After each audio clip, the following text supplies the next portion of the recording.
ஓம் ஸ்ரீ குருபியோ நமக. ஓம் ஸ்ரீ மகா பெரியவா சரணம். வரும் ஆகஸ்ட் 12ஆம் தேதி செவ்வாய்க்கிழமை மகா சங்கடகர சதுர்த்தி. இப்ப நாம சொல்லக்கூடிய இந்த பொருட்களை ஒரு 10 ரூபாய் கொடுத்தாவது வாங்கி வீட்டுல வைக்கிறதுக்கு முயற்சி பண்ணுங்க. பணவரவு தாறுமாறாக ஏற்படும். 16 செல்வங்கள் தானே சேரும். ராஜ யோகம் ஏற்படும். அது என்னென்ன பொருட்கள், அதை எப்போ வாங்கணும்னு பார்க்கறதுக்கு முன்னாடி நம்மளோட வீடியோஸை இப்போ நீங்கள் ஃபர்ஸ்ட் டைம் பார்க்குறீங்கன்னா மறக்காமல் சப்ஸ்கிரைப் பண்ணிக்கோங்க. தொடர்ந்து இது மாதிரி அப்டேட் தெரிஞ்சுக்கிறதுக்கு பக்கத்தில் நோட்டிஃபிகேஷன் பெல்லை கிளிக் பண்ணி ஆல் அப்படிங்க செலக்ட் பண்ணிக்கோங்க.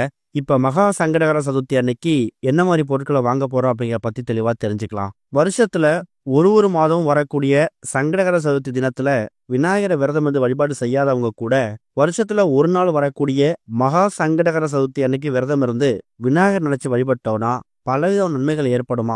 அன்றைய தினம் விநாயகருக்கு விரதம் வந்து வழிபாடு செய்யறதால வருடம் முழுவதும் வரக்கூடிய 11 சங்கடகர சதுர்த்திக்கு விநாயகரை வழிபாடு செய்த பலனை நம்மளால பெற முடியும். விநாயகர் சதுர்த்திக்கு முன்பு வரக்கூடிய சங்கடகர சதுர்த்தியை தான் நம்ம மகா சங்கடகர சதுர்த்தியா எடுத்துக்கிறோம்.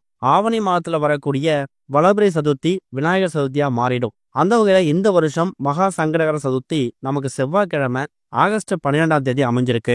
மகா சங்கடகர சதுர்த்தி அன்னைக்கு விநாயகர் வழிபடுறதுக்கு நம்ம தவற விடவே கூடாது. அப்படி வழிபட்டீங்கன்னா உங்க வாழ்க்கையில இருக்கக்கூடிய எல்லா விதமான தடைகளும் நீங்கி நல்லது மட்டுமே நடக்கும். அதே மாதிரி விநாயகர் அப்படிங்கிறவரு ரொம்ப எளிமையான கடவுள். நீங்க என்ன பொருளா பிடிச்சு வச்சு அதை விநாயகரா பாவிச்சு வணங்குறீங்களோ அந்த பொருளை வந்து அமர்ந்து அருள் பாலிக்கக்கூடியவர்.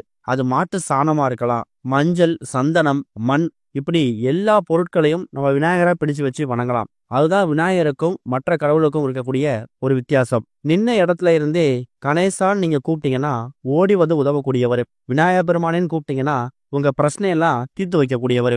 அப்பேற்பட்ட விநாயகருக்கு உகந்த இந்த மகா சங்கடகர சதுர்த்தி வருதுல்ல, இதை நம்ம ஒரு வரப்பிரசாதமா தான் எடுத்துக்கணும். நிறைய பேர் மாதம் வரக்கூடிய இந்த சங்கடகர சதுர்த்திக்கு விரதம் இருந்து விநாயகருக்கு தேவையான இந்த அருகம்புல், அபிஷேக தேவையான பொருட்கள் இது எல்லாத்தையும் வாங்கி கொடுத்து வழிபாடு நடத்துவாங்க. ஆனா எல்லோராலையும் ஒரு மாதம் வரக்கூடிய சங்கடகர சதுர்த்திக்கு விரதம் இருந்து வழிபாடு செய்ய முடியாது. அவங்களுக்கு ஒரு எளிமையான மாற்று வழிதான் இந்த ஒரு மகா சங்கடகர சதுர்த்தி.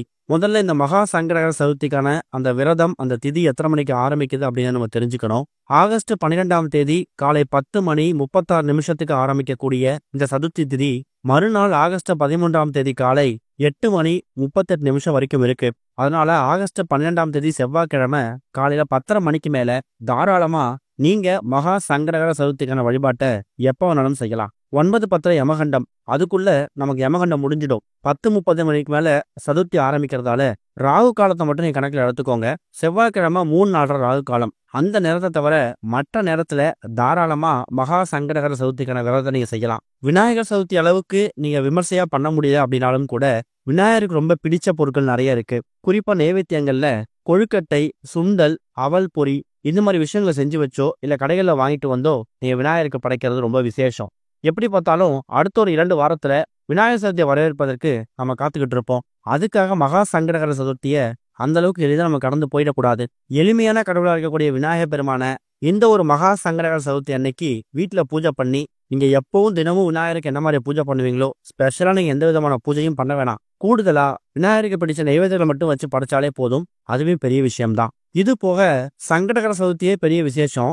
அதுல மகா சங்கடகர சதுர்த்தி நம்ம சொல்லவா வேணும். இந்த மாதிரி நாள்ல நம்ம வீட்டுக்கு வாங்கக்கூடிய சில பொருட்கள் நம்ம வீட்டுக்குள்ள சுபிக்ஷத்தை ஏற்படுத்தும். அந்த பொருளால நம்ம வீட்டுக்குள்ள ஒரு நல்லது வந்து சேருதுன்னா அது மற்ற நாட்களை விட விரத நாள், விசேஷ நாள்ல வாங்கும் போது அதுக்கு கிடைக்கக்கூடிய பலன்கள் ரொம்ப அதிகமா இருக்குமா.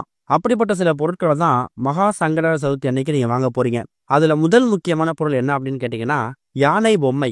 யானை பொம்மை அப்படிங்கிறது வீட்டுக்குள்ள செல்வ வளத்தை அதிகப்படுத்தக்கூடிய அற்புதமான ஒரு பொருள். யானை இருந்தா யம பயம் நீங்குமா, எதிர்மறை ஆற்றல்கள் விரட்டி அடிக்கப்படுமா. குறிப்பா கண் திருஷ்டி அப்படிங்கிறதே இந்த யானை பொம்மைகளுக்கு நெருங்கவே நெருங்காது.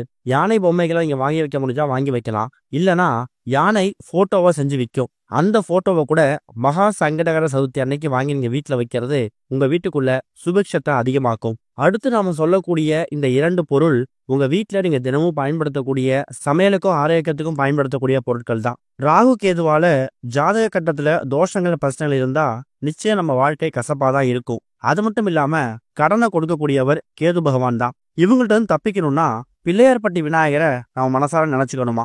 அது இல்லாம ராகு பகவானுக்கும் கேது பகவானுக்கும் உகந்த தானியங்கள் வந்து ராகு பகவானுக்கு உளுந்து, கேது பகவானுக்கு கொள்ளு.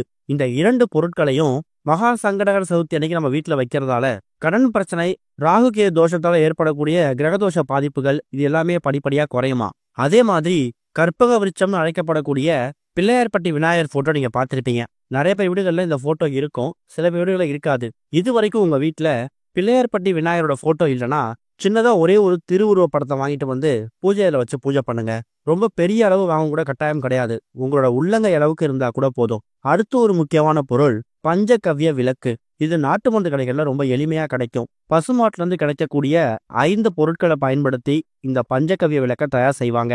பஞ்சகவ்ய விளக்கு நம்ம வீட்டுல எரியும் போது செல்வ வளம் பெருகும், கெடுதல்கள் நீங்கும், லட்சுமி கடாட்சம் பெருகும். அப்பேற்பட்ட சக்தி வாய்ந்த பஞ்சகவ்ய விளக்கு 5 எண்ணிக்கையில வாங்கிட்டு வந்து வீட்டோட பூஜையில வச்சு பூஜை பண்ணிட்டு முடிஞ்சா அந்த தீபத்தை மகா சங்கடகர சதுர்த்தி அன்னைக்கு உங்க வீட்டுல எரியற மாதிரி பாத்துக்கோங்க. இது எல்லாமே மகா சங்கடகர சதுர்த்திக்கு அன்றைய தினம் வரக்கூடிய விநாயகருக்கு உகந்த சில பொருட்களை வாங்கியிருக்கோம். இது இல்லாம இந்த வருஷம் நமக்கு மகா சங்கடகர சதுர்த்தி செவ்வாய்க்கிழமை வந்திருக்கு. செவ்வாய்க்கிழமைய பொதுவா முருகப்பெருமானுக்கும் செவ்வாய் பகவானுக்கும் உகந்த நாள் நம்ம கணக்குல எடுத்துப்போம். செவ்வாய் பகவானுக்கு உகந்த பொருட்கள் நிறைய இருக்கு. அதுல குறிப்பா துவரம் பருப்பு ஒரு கைப்பிடி அளவு, ஒரு 10 ரூபாய் கொடுத்தாவது துவரம் பருப்பை வாங்கிட்டு வந்து நீங்க வீட்டுல வைக்கலாம். அதே மாதிரி அருகம்புல் மாலையை நீங்க தயார் செய்யணும். அருகம்புல் மாலையை உங்க கையால தயார் செய்து வீட்டுல விநாயகர் சதுர்த்திக்கு விநாயகர் போட்டோவுக்கு அந்த அருகம்புல் மாலை எப்படி சமர்ப்பிப்பீங்களோ அதே மாதிரி சமர்ப்பிக்கிறது ரொம்ப விசேஷம். இப்ப நம்ம சொல்லக்கூடிய பொருட்கள்ல ஏதாவது ஒரு பொருள் முடிஞ்சா எல்லா பொருளையும் வாங்கி நீங்க வீட்டுல வைக்கிறதுக்கு முயற்சி பண்ணுங்க. மகா சங்கடகர சதுர்த்தி அன்னைக்கு உங்க வீடு பகுதியோடைய விநாயகர் கோவில்கள்ல கண்டிப்பா அபிஷேக ஆராதனைகள் நடக்கும். அதுல போய் கலந்துக்கோங்க.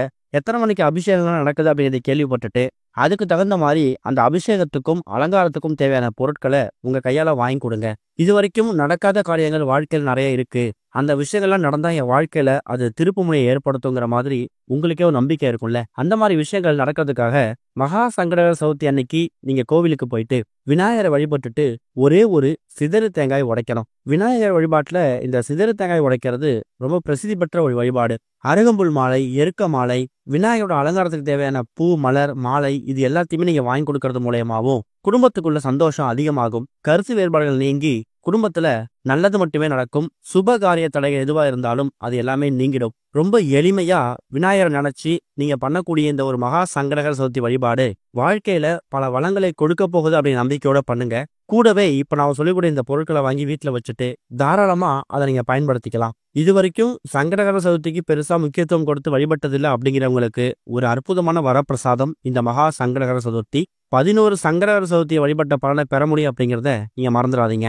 ஓம் ஸ்ரீ குருபியோ நமக. ஓம் ஸ்ரீ மகா பெரியவா சரணம்.